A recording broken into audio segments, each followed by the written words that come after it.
বিৰাট ভাল নহৰু আপুনি খুন্দি লৈ এটা পেষ্ট বনাই ল'ব এটা লেপন বনাই ল'ব আৰু সেই লেপটো আপুনি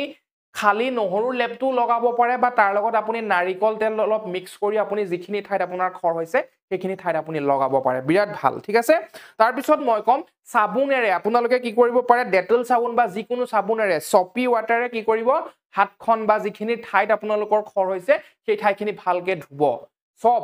সাবুন ওয়াটাৰ বা আমৰা সাবুনৰ পানীৰে বা আপুনি বিশেষকৈ ডেটল সাবুন যদি ব্যৱহাৰ কৰে বহুত ভাল হয় ঠিক আছে আৰু পাৰিলে গৰম পানীয়ে ধুব এটো এটা বহুত গুৰুত্বপূৰ্ণ কথা ঠিক আছে ভিনেগাৰ আজিকালি আমাৰ প্ৰত্যেকৰ ঘৰতে ভিনেগাৰ থাকে ভিনেগাৰ পোৱা যায় আপোনালোকে ভিনেগাৰ অকনমান কপাহত বা অকনমান কটন কাপোৰত তিয়াই লব তিয়াই লৈ আপোনাৰ যিখিনি ঠাইত খৰ হৈছে সেই ঠাইখিনি যদি আপোনালোকে লগাই খুব এটা ভাল ৰিজাল্ট পাব ঠিক আছে aloe vera gel natural aloe vera gel আজিকালি মাৰ্কেটতো বহুত বিলাক কিনিবলৈ পায় কিন্তু মই বেছিভাগ প্ৰিফাৰ কৰিম আপোনালোকৰ নেচুৰেল যেটো ঘৰতে আপোনালোকে ব্যৱহাৰ মানে ঘৰত যেটো আপোনালোকৰ আছে বা গছৰ মানে যেটো আমাৰ এলোভেৰা হয় পাত এঠাল ফালি লব বা ভাঙি লব তাৰ পিছত যেটো আপোনাৰ জেলি ওলাই সেই জেলিটো আপোনালোকে যিখিনি ঠাইত খৰ হৈছে তাত আপোনালোকে লগাব খুব ভাল ৰিজাল্ট পাব ঠিক আছে নাৰিকল তেল আপোনাৰ ঘৰত একো নাই নাৰিকল তেল আছে নাৰিকল তেলো এপ্লাই কৰিব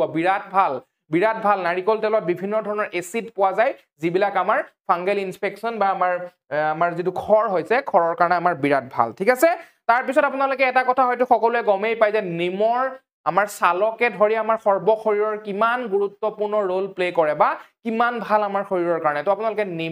নিম পাতৰ এটা পেষ্ট বনাই আপোনালোকে লগাব পাৰে খৰৰ অংশত বা সাপ্তাহিক আপোনালোকে মানে ৰেগুলাৰ বা সদায় গা নুধুলেও সাপ্তাহিক এবাৰ বা দুবাৰ নিমৰ পানীৰে গা ধুব নিম দি পানীখিনি বইল কৰিব আৰু নিমৰ যেতিয়া ৰসবিলাক পানীৰ লগত মিক্স হ'ব সেই পানীখিনি আপোনালোকে